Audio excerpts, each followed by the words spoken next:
the first prayer that we did is Sahana Vavatu Sahanau Bhunaktu Sahaviryam Karavavahai Tejasvina Adhitam Astu Mavid Vishavahai. Okay, so it is the prayer which is done by both the student as well as the teacher, because any learning situation requires effort on both parts. Okay, and any learning situation is not taken for granted. Just in this particular retreat itself, we have faced so many kind of variables that we had to overcome for this event to take place. So that opportunity that is given is something which is cherished by both the teacher and the student. And first thing they are asking for is avatu. Avatu means rakshatu. So let us both be protected. So protection in the sense of what? On the side of the student, your mind can, there are many different types of problems that can happen at the time of the teaching.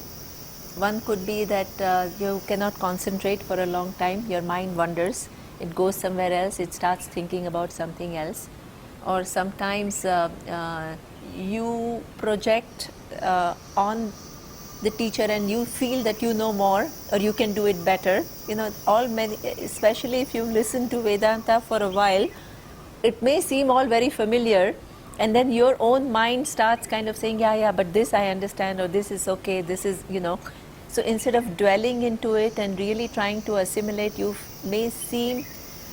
may seem to you that it's all familiar and you don't have anything to learn. The other thing that happens, which is very, very common, is that if you have heard something similar, spiritual before, okay, you have some ideas about what the whole teaching is all about. Okay. Now this teaching where we follow Adi Shankaracharya commentaries, they are very, very precise and very specific. Okay, so it may not agree with all the different ideas that you are carrying in your head.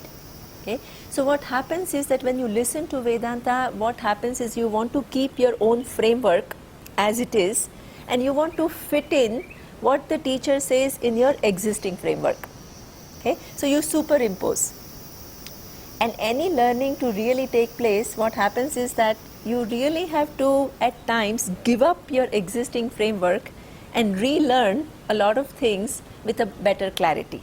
Okay, so instead of having existing framework and inputting it with further information, you are trying to see whether this framework that one has is really valid or not.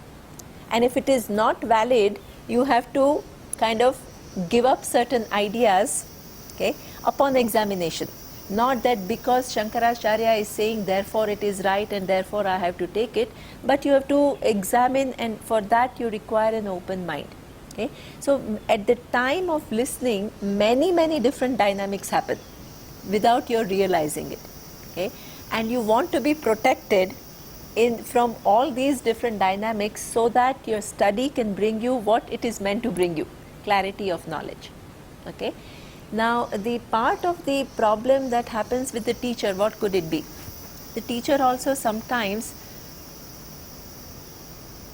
may not be, even though the teacher understands the subject matter, let us give teacher benefit of doubt, okay, may not always be in, sometimes you feel, my God, the class was like totally clear and brilliant. Sometimes you feel a little distracted somewhere or the other, somebody asks a question and you're trying to answer and then people are bored. There are a lot of things that happen in this kind of a group, right?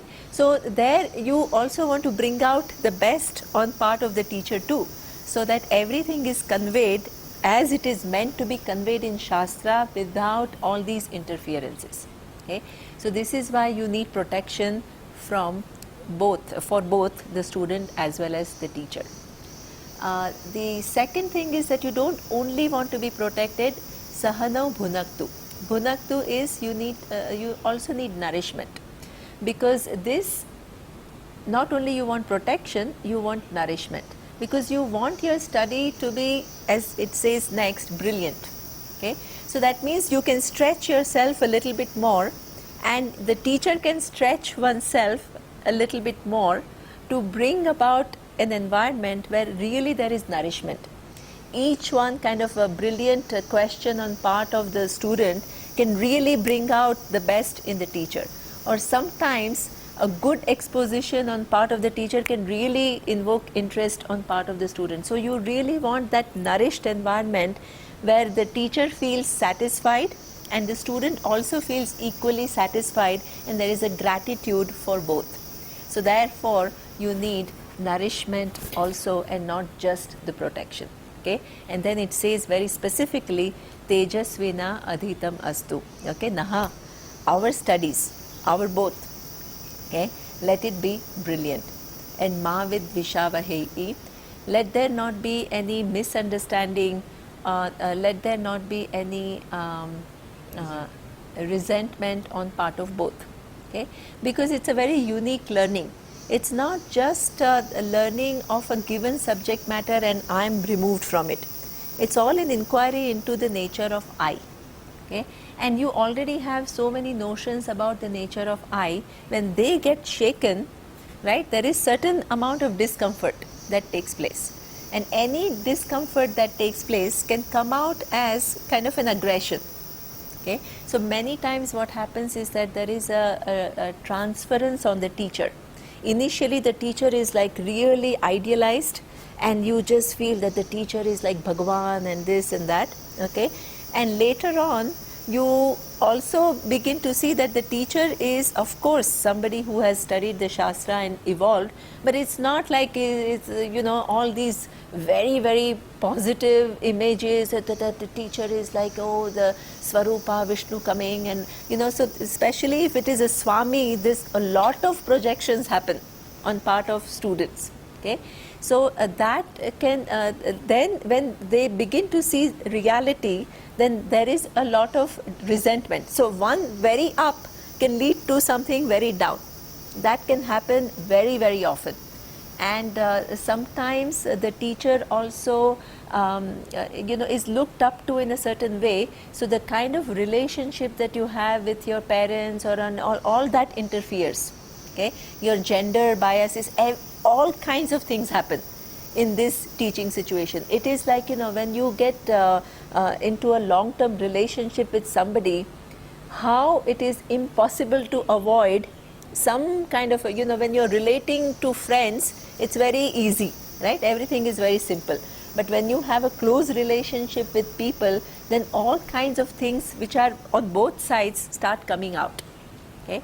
And that is something which is very much possible, because this is a very intimate relationship where you share something which is very, very profound and very sacred. So you want these misunderstandings not to take place. The teacher has to understand where the student is coming from, and the students also have to understand that the teacher is of course studied well, but is something which is not like, you know, some a person, you know, that very positive transference where you see nothing but some greatness. All that also has to be avoided, okay, in order to it to be having proper relationship. So this is what he says, that let there not be misunderstanding. Each one invokes the best in the other, so that the study is meaningful. And one thing which is very important here, it's not about me or it's not about Swamiji, it's about the truth. Okay? And the commitment is to learning. And we just become the vehicle for you to understand something. The greatness belongs to Upanishads and greatness belongs to Bhagavad Gita. Always you have to remember that. Okay? But we have made an effort to study it in length for a certain period of time, dwelled upon it, so you can give us some benefit of doubt, right? So that is our role in making you see certain things which will help you in your life, which is what is the vision of Shastra. We are not adding anything of our own. We are trying to unfold what is written there. Okay? So ma vidvishavahai, and then it follows with 3 shanti. Shanti, shanti, shantihi. So 3 shantis for 3 possible sources of obstacles. Many things that I have already talked about. The obstacles are divided in 3 areas. One is what we call adhyatmika. Adhyatmika is centered on oneself. Okay, so one's lack of attention, one's frameworks, one's physical ailment. Sometimes the ache is something which totally occupies your attention and you are not able to concentrate, you know. So all these problems can happen with reference to oneself. Okay, so this is what we call problem centered on oneself, which is adhyatmika. The second is adhibhautika. Adhibhautika is the obstacles that can come from the environment. Okay, and that can happen, for example, in terms of loud noise outside, or some disturbance that is happening, you know, within the campus, or somebody falls sick while the thing is going on. You know, so many different things can happen at any given point in time. So you want protection, you want shanti, you want peace with reference to adhibhautika is the surrounding areas. And the third is adhidaivika. Adhidaivika is a slightly bigger concept than just your physical surrounding. It is all the natural forces. Okay, so for example, right now, you know, in Uttarakhand there is so much flood and things like that. So if the retreat was in Rishikesh, it would have had many problems, you know. So these are what we call daivika. Or we can see that there were a few last minute cancellations for this retreat because somebody passed away, or you know, some major events happen which are totally beyond your control, right? So this is what we call adhidaivika. It is not just your physical surrounding, but natural forces which don't enable you to be there present. So you want shanti, you want everything to be conducive at all 3 levels in order for you to study here and then for your study to be fruitful. Okay, so this is the first prayer. Now the second prayer is something which is very specific to Taittiriya Upanishad. So Taittiriya Upanishad is actually, let me tell you a little bit about Taittiriya Upanishad. It is from Krishna Yajurveda. You know that there are 4 Vedas, right? There is Yajurveda, Atharva Veda, Samaveda and Rigveda. And at the end of all these Vedas, there are what we call certain text. So that is what we call Vedanta. Vedanta is a positional word which tells you that which appears at the end of the Veda. Okay, so what appears at the end of the Veda? It is what we call Upanishad. Okay, so generally when you study a given book, like book of physics, you don't give the book, okay, physics and last chapter of physics. You don't have such distinction. Okay, so here why there is a big discussion in Brahma Sutra later on. Why is there a separate section called Vedanta? If it is part of the Veda, why don't you study it as one particular group? Why do you need a specific name called Vedanta? Okay, and that is because the Veda is divided in 2 parts. One is what we call Karma Kanda and the other one is Jnana Kanda. What is Karma Kanda? Karma Kanda is the one which gives you, it has many different things. It has prayers, it gives you many different rituals to get to certain things that you are looking for. Okay, so it gives you the unknown means that are not known to you, okay, to get what you really want. Give you an example. Okay, you want let's say a son or a daughter, you want a progeny, and there is some obstacle. Okay, so you try whatever medical method or whatever which is within your purview of knowledge. And you also want, because you also know that every variable that we know may not always work to get us what we are really looking for. So Veda helps us, it gives us the unknown means to achieve known ends. Here the end is known to me. I want, let's say, a son. Okay? Now the certain means are known to me to get that son, right? But it gives me certain other means. It gives me Putra Kameshti ritual, which will help me to remove some of the obstacles that may prevent me from getting what I'm looking for. Okay? So that means that it is giving me unknown means to get the known end. It also does the other thing. It shows me unknown end, which is like going to heaven. Heaven is not something which is available to me as something that I can see. Okay? So it tells me that there is a place which is not here on this earth. Okay? And then it shows me and it tells me some known means to get there. So unknown end, but a known means. What are the known means? They said, okay, if you want to go to heaven, you be a good person because you need punya. I will explain to you later what exactly is punya, what is papa. Okay? So it is giving me an unknown end, but it is giving me some known means, which is be a good person, do some charity, do some ritual, do some prayer. All these will bring you enough punya to get you to this place which is depicted as something which is desirable. Okay? Now it will also give me, for that unknown end which is heaven, it will give me unknown means. Charity is something that I know, being ethical is something that I know that I can follow, but it will show me some ritual. Say do this ritual and it will get you to this Indraloka. So both the end is unknown, which is heaven, and the means also is unknown. So you see so many different permutations and combination. This is the first part of the Veda. Okay? Now, the whole premise is that even though I begin to do all of this, it will not really get me what I'm really looking for. Okay? So more of wealth, more of progeny, more of whatever, anything that we are looking for, pleasures, it will not really give me that what I'm seeking for that is also recognized by the Veda. And it hopes that by nourishing, Surya was talking this morning about, yes, all these things don't get you what you are looking for, but certain amount of nourishment is required. Okay, through these pursuits. You need to feel that you are successful. You need to feel that you have done well in life. Okay? Then only somehow you can go one step forward.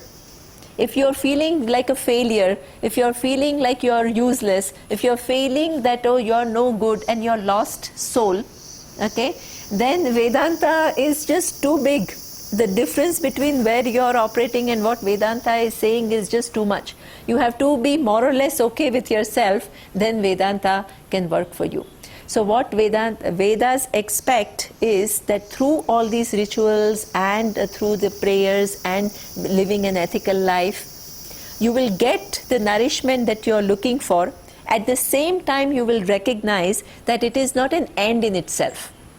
Okay? And you will ask for something more, which is given in what you call Jnanakanda, which is the Upanishads. Okay? So what is Upanishad talking about?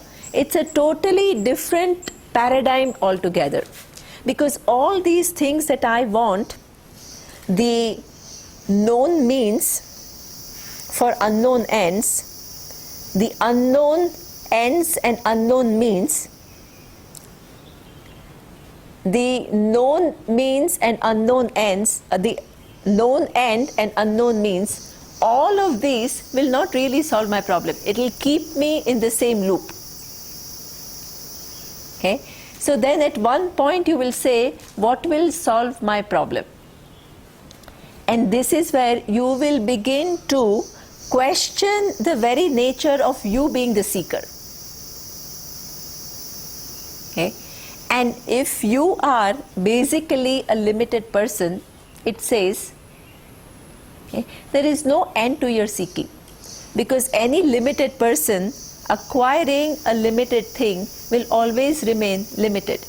And what you are really searching for is freedom from limitation.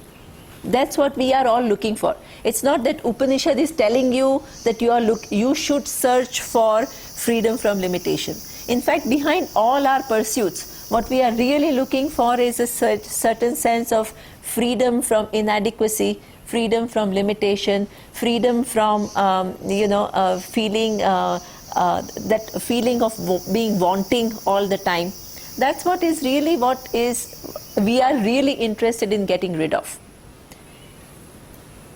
And it tells you that by the way that you are doing it, there is no end to it. So the only solution to this seeking is that you are already free. Because a limited person getting a limited thing does not find freedom from limitation. Simple logic. Okay? And in its vision, you are already free from all the limitation. So here it is not that you have to do something. You can see why Vedanta is called Gnana Kanda. The other one is Karma Kanda. Karma Kanda means what? That you have to do something to get something. Retaining your individuality as the truth. And Gnanakanda is questioning this whole assumption that I'm limited and I have to get something to feel better about myself, and really seeing that I am really the person who is free from all limitation. So the whole shift becomes knowing my true nature. So this is why you call it Gnana Kanda as opposed to Karma Kanda. Okay? So the subject matter is totally different, and therefore Vedas, even though both Upanishads and all the other parts are part of the Veda, the special name is given because there is a shift, very fundamental shift in the subject matter. Okay? So the whole pursuit becomes that of knowledge. We will see a little bit, and for that knowledge, so the word Upanishad itself tells you what it is. Okay? So Upa, Ni and Sat. So the dhatu, every Sanskrit word is coming from a root. Okay? So this root is here Sadru. Sadru is the dhatu which means avasarane, that which destroys, which removes, okay, which disintegrates. That is the meaning of, and which helps you acquire. Okay, so there are 2 or 3 different meanings of the root Sadru. Okay, now in addition to that, which is that Upanishad, right? In addition to that, there are 2 prefixes, Upa and Ni. Okay, so Upa is something which is near. Now, what is near? If I say something which is near, near is something which is like a relative word, right? Compared to Anaikatti, Palani is near. Compared to Palani, Thodikudi, what is Thandikudi is near. Compared to Thandikudi, this Mangalakom, okay, is near. Compared to Mangalakom, this Tranquil Nest is near. Compared to Tranquil Nest, this hall is near, with reference to where I am right now. Okay, so near means it can keep on changing depending upon your reference, right? But what is it which doesn't change with reference? What is the near thing, where you don't have to say relative to what? So the only thing which is the closest to you is who? Yourself. Okay? There you can't say, then what is closer to that? For everyone, I is the closest. It's not relative to anything. Okay? So it is about the knowledge, that Gnana Kanda, the knowledge is about you, the nature of I. Okay? And what kind of, everybody knows I exist. So why should Upanishad come and give you some big lecture about who you are? Okay? You need to know, because each one has many different notions about who one is. Okay? So somebody thinks I'm fat, somebody thinks I'm slim, somebody thinks that I'm great, somebody thinks I'm a failure, somebody thinks that I'm useless. You know, all kinds of notions we have about who we are. Okay? Or somebody thinks that I'm a victim of the world. Many, many different things. And if you're a philosopher, then you also have, you know, even in Indian tradition, we have so many different philosophers. We have Vaisheshika, we have Naiyayika, we have Sankhya, we have Vishishta Advaita. Okay? And each one has a totally different vision of who you are. So not only we all have notions about who we are, the philosophers, if you read Western philosophy, they also will talk about the nature of I, and they will also have many different ideas. Okay? So that means that I exist is known by everyone, but what is the nature of I? There are many different contentions. Okay? So you want not just one more opinion, you want Ni. Ni is Nishchayatmika. Nishchayatmika means well ascertained. You need well ascertained knowledge about the nature of something which is closest to you, which is you. Okay? How do you know that it is well ascertained?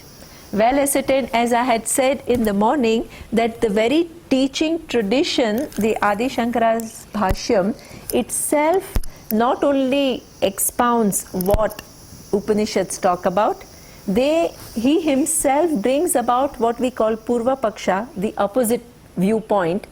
He raises questions himself, right? And then he answers that. The whole teaching is like that. If you don't have doubts, we'll create doubts for you and we'll answer them. What is it for? It is for your own clarity, so that your clarity increases. So this is what we call Nishchayatmika. Okay? And what does this well ascertained knowledge do for you? There are many things in this universe that we don't know much about, right? So you may not know how many galaxies are there besides Milky Way galaxy. Does it change your life in any way? I mean, yeah, okay, if you're a physicist and you're curious about it, you may spend your whole life knowing about things, but otherwise most of us live our lives not knowing about so many things which hardly makes any difference to our world, right? Now here, this knowledge is not like that. So it says it's something which helps you gain. Helps you gain what? What you're really looking for.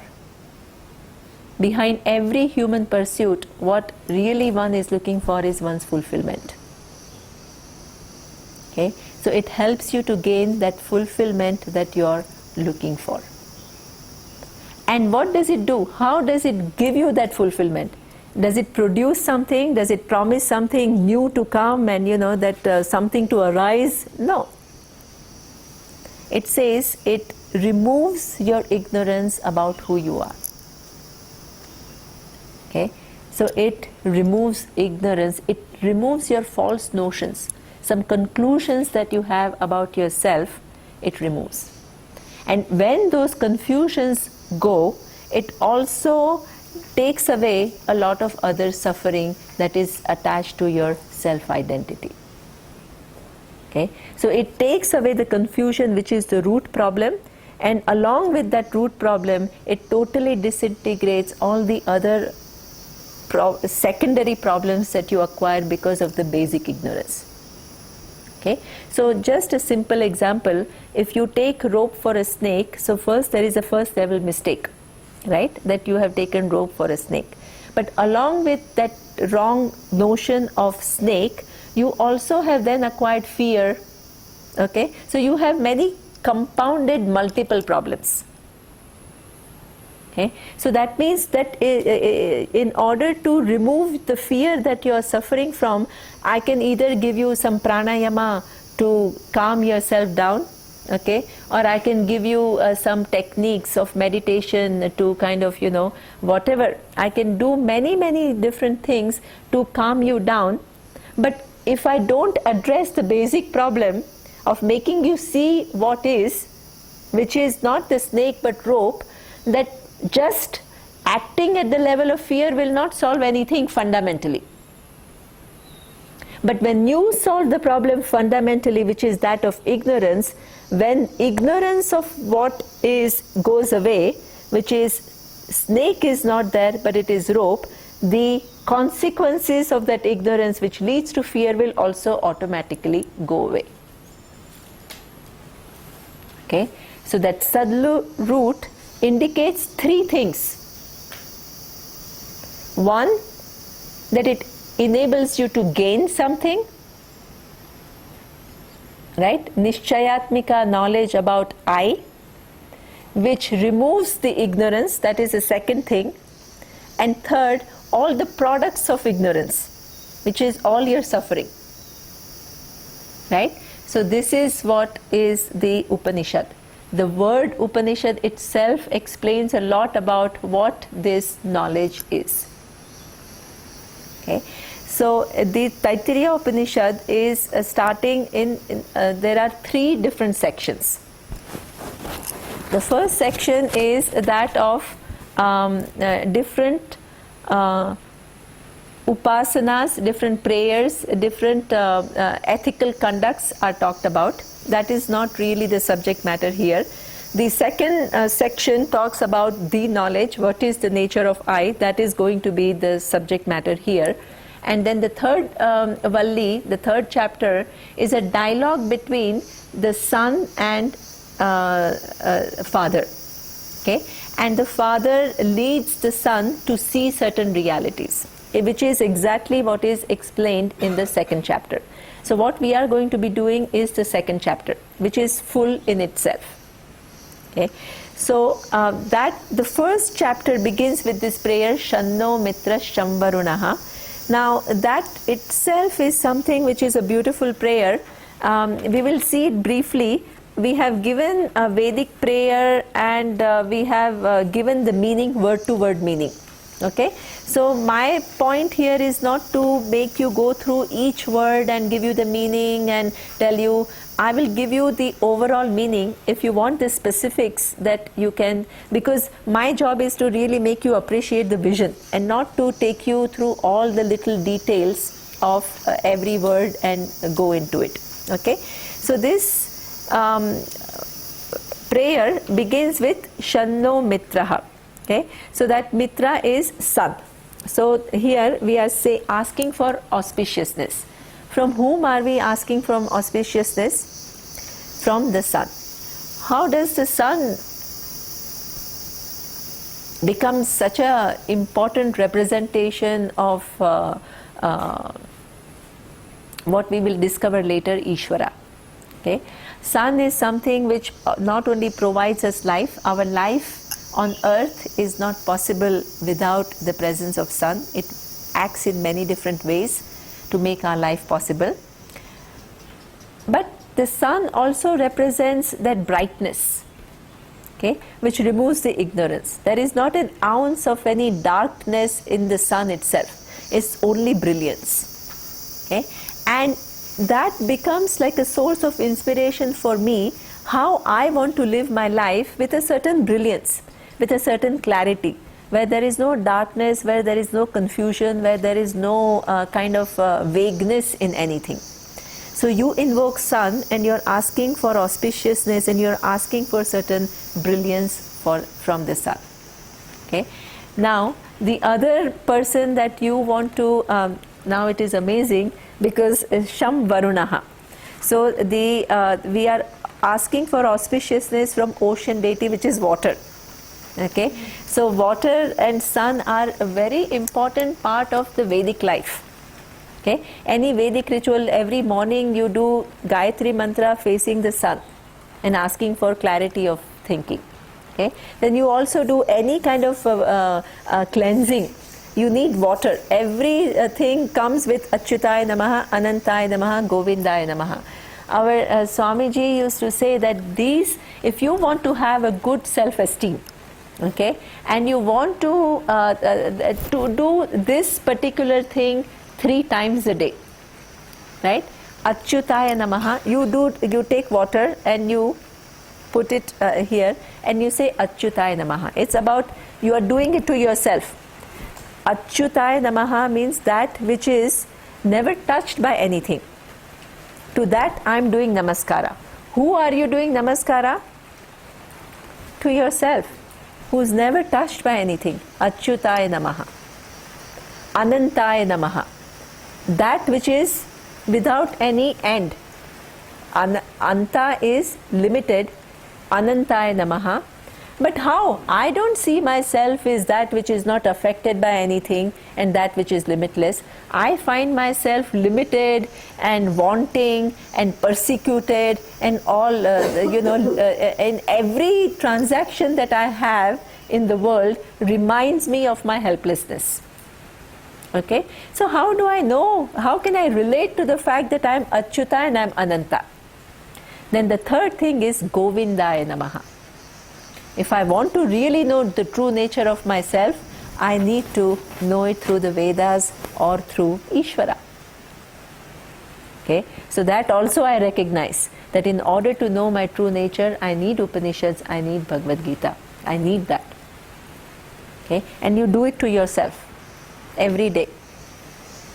That way it's one of the nicest ways to get rid of your guilt, your hurt, all kinds of afflictions that we have. Every day I remind myself, of need to know my true nature, and also basically how I'm never affected by anything.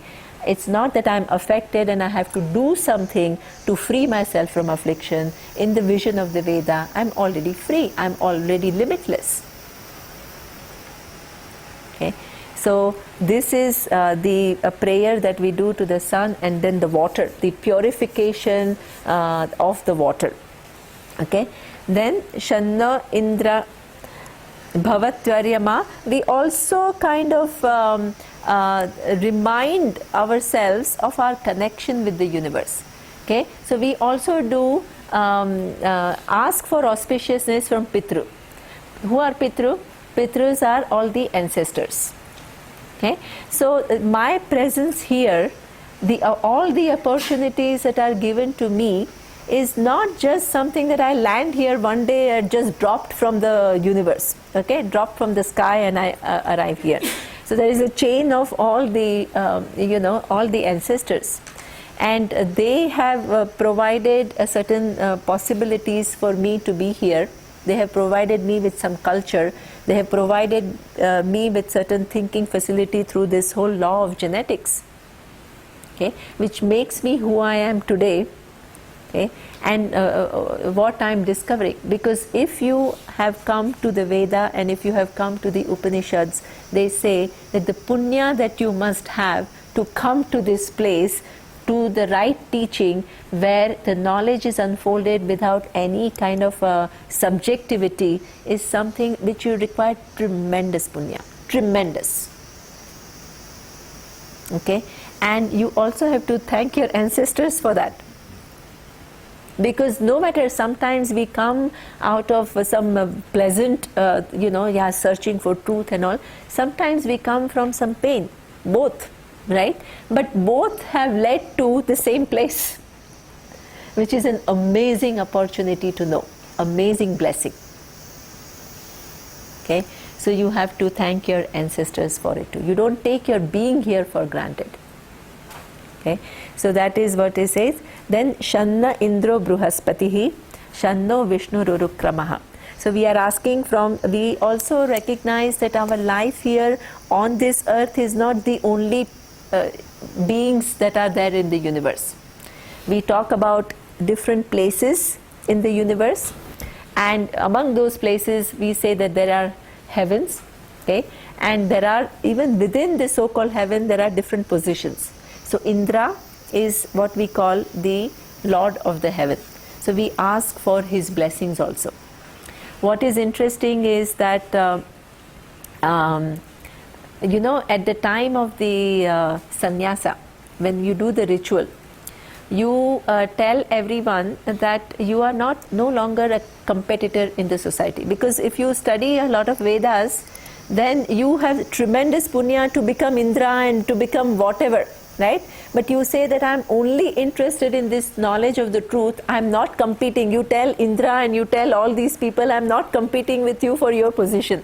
It's like, you're telling the CEO, okay, I'm not competing with you, I'm just your, So it's exactly the same. You declare to all these people that, hey, I'm just interested in knowing my truth. I'm not interested in going to some place, occupying some position and enjoying certain benefits that come with it. Okay, so now you're asking for blessing of Indra also to make this study fruitful for you, and also declaring that I'm not competing for your position because I'm interested in Brahma Vidya. Okay, so Shanna Indro Bruhaspatihi. Bruhaspatihi is also the teacher of the Indras, and the teacher of the first teacher is called Bruhaspatihi. Okay, and Shanno Vishnu Rurukramaha. So even to Vishnu, who is sustaining the whole universe, you are asking for auspiciousness.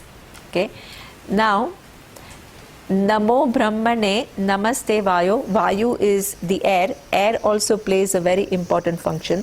Again, you are seeing yourself not as one isolated entity. You are connected to many different forces of the universe. In this prayer, you are asking from auspiciousness, but you are also seeing your connection.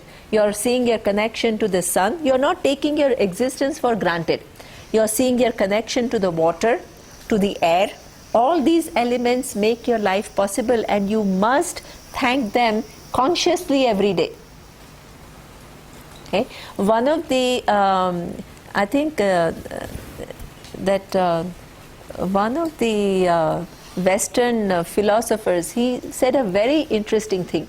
Okay, the American contemporary, I forgot his name. He says that why is it that people are suffering from so much depression and feeling of isolation in this modern world? Okay, because he says that we think that there are of course human beings who are alive, but most of the universe we see as all these dead things, like the sun, the galaxies, you take it as just these inert objects. Okay, and you don't even take the air, the waters and all inert, right? He says these are all the forces which are constantly working in harmony to make your existence possible at every given point in time.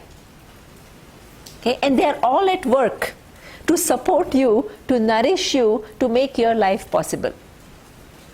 If your vision of the world is that, hey, my God, I'm in harmony with this whole universe and the universe is making my life possible, then your outlook will be totally different. Right? There will always be gratitude, there will always be a wonder, right? There will always be freshness and newness, and not like, yeah, okay, now this is there, okay, so what, and it's like, so that is what, that magic in the world, so much happens, right? People say they get bored, and then what is this so-called boredom? Right? It is you not recognizing the wonder that is the universe, the wonder that makes you here, the wonder that enables you to interact with the universe in a meaningful manner, and it's constantly happening. And your role in return to do what you can to make the whole process, you are becoming one more contributor to this whole cosmic yajna that is going on. You are not just out there, either a victim or a disinterested party to the whole thing. Okay? So this is what Vedic life does. It makes it all alive for you. Every morning it makes all these phenomena alive in your mind, so that you live from this understanding and you don't live from this isolated person who's feeling helpless and who's feeling like a victim of circumstances. So this is what he says, that all these forces are recognized. Then they says Tvameva Pratyaksham Brahmasi. Okay, everything is manifestation, both myself and every force is manifestation of one reality. That is also said, and that reality is something that you have to know. Tvameva Pratyaksham Brahmasi. If everything is a manifestation of that one reality which is called Brahman, okay, then you have to know what is that Brahman. Okay, so Tvameva Pratyaksham Brahma Vadishyami, Rutam Vadishyami, Satyam Vadishyami. Okay, so if that Brahman is the reality and it is the thing which is the truth of the whole universe, okay, and if you miss that truth and if you live your life based on your understanding of things, how much is the loss? Every transaction of yours is done from a certain amount of subjectivity. There is no transaction which is done with a total objectivity, because the basic understanding of who you are, what is the nature of the universe, what is the nature of the cause of the universe, is not understood. It's like you're grappling in dark and you're trying to reach a target and you're just hitting in dark and hoping that you'll get there.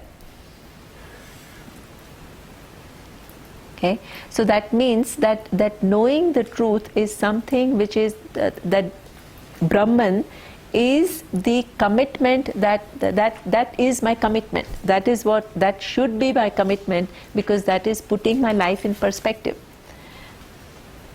Rutam Vadishyami, Satyam Vadishyami.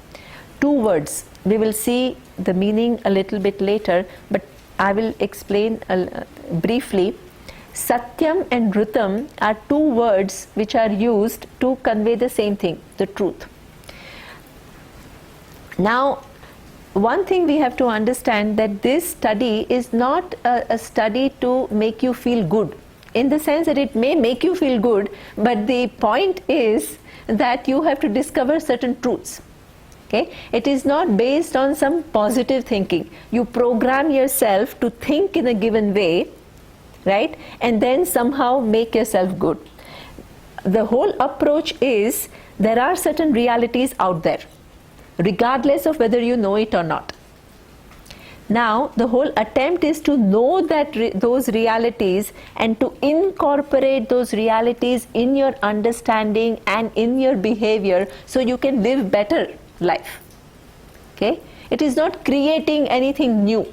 It is not giving some practice or something, it is not something which is based on my effort and I'm creating something new. Whatever is there is there. And I'm missing it in my understanding, so the whole attempt becomes to know that truth, which is already there. So Satyam and Rutam is my commitment. Okay? Otherwise what happens is that, people give it's very common, right? You give an advertisement for meditation, and what it will do for you, it will get you better grade.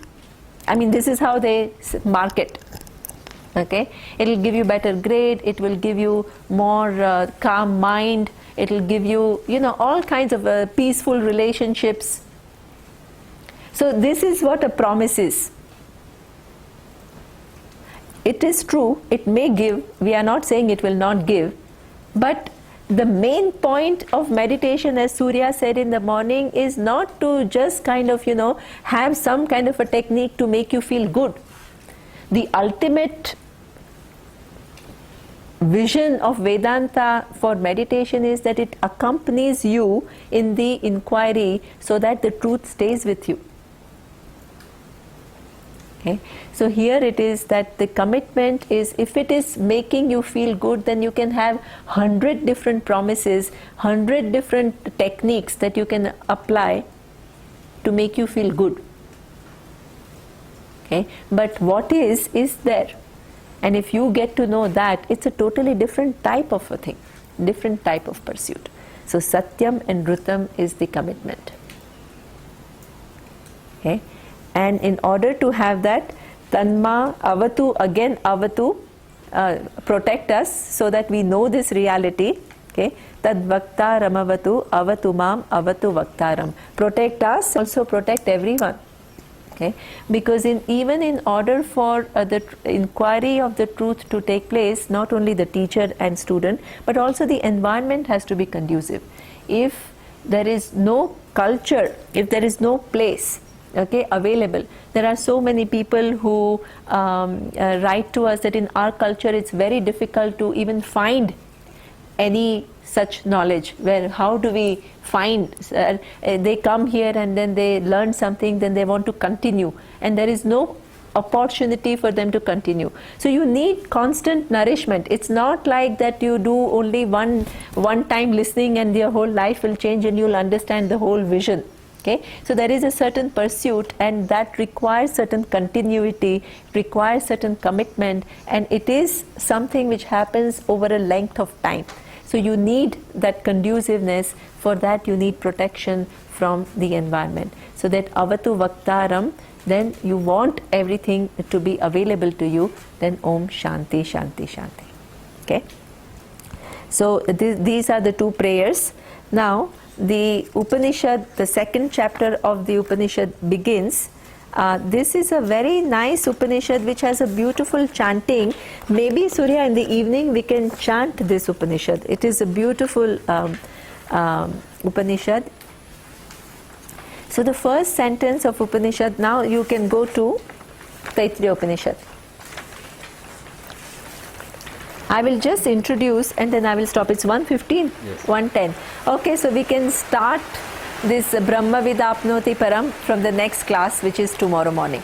Okay, so that is the very important sentence, and it has to be understood properly. So we'll see it from tomorrow. Okay. Om Sahana Om Purnamadav Purnamidam Purnat Purnamudachyate Purnasya Purnamadaya Purnameva Vashishyate. Om Shanti Shanti Shanti. Harihi Om Shri Gurubhyo Namaha. Harihi Om.